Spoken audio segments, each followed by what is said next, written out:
avoir des comportements involontaires inappropriés? Si c'est le cas, c'est parce que vous avez peut-être déjà vu quelqu'un qui a le syndrome de Gilles de la Tourette. On doit ce nom à monsieur Georges Gilles de la Tourette, qui était un neurologue au cours du 19e siècle. Il était atteint lui-même d'une psychose appelée hystérie. Et au cours de ses travaux et recherches, il a pu, en 1885, mettre un mot sur le syndrome des tics et des tocs, qu'on appellera maintenant Gilles de la Tourette. Bref, revenons à la maladie. Nous allons d'abord définir quelle est cette maladie. On va le raccourcir en disant que ça s'appelle le SGT pour que ce soit plus simple pour vous. Le SGT est une pathologie neurologique qui touche le cerveau et qui est d'origine génétique. On peut les reconnaître grâce aux tics, tocs, moteurs et ou sonores. Ce sont des tics involontaires et brefs.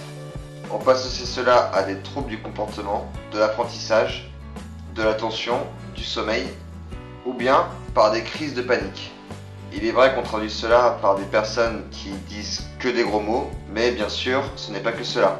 Maladie qui touche un cas sur 2000 personnes. Quelles sont les causes du SGT?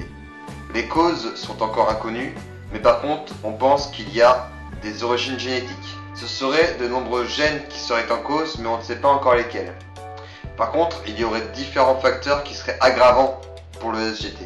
Tout ce qui pourrait être toxique pour le fœtus, du stress ou encore des bactéries comme le streptocoque pourraient favoriser l'arrivée d'un SGT. Ce sont les enfants qui sont plus touchés, mais plus particulièrement les garçons qui seront enclins au développement du SGT. Et il y a des complications à ce symptôme lorsque l'enfant va à l'école pour la première fois. Ce seront les tics moteurs et sonores plus particulièrement. Mais il y a une diminution des tics quand la puberté arrive en général. Quels sont les symptômes du SGT?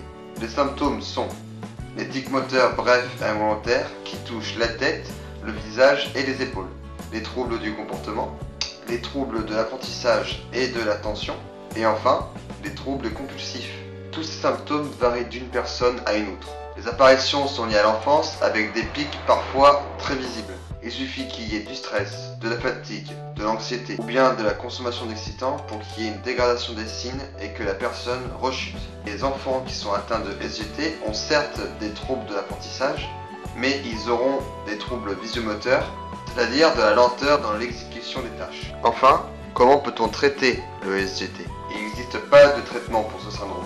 Par contre, cela peut être atténué par une prise en charge thérapeutique qui sera prescrit aux patients dont la maladie atteint leur quotidien. On peut aussi leur prescrire des médicaments du type agoniste qui correspondent à des médicaments qui feront la même chose que d'autres substances. On aura des agonistes agissant comme de la dopamine, qui agit comme de la noradrénaline, qui est aussi utilisée pour la bipolarité en phase de dépression. Je vous invite donc à aller voir ma dernière vidéo sur la bipolarité pour mieux comprendre de quoi il s'agit. Merci d'avoir regardé cette vidéo jusqu'au bout. Je vous invite donc, si vous avez d'autres questions ou d'autres sujets que vous voulez que j'aborde, à me le mettre en commentaire. Sinon, si vous avez aimé, mettez un petit pouce bleu, abonnez-vous, ça fait pas de mal. Allez, à bientôt YouTube.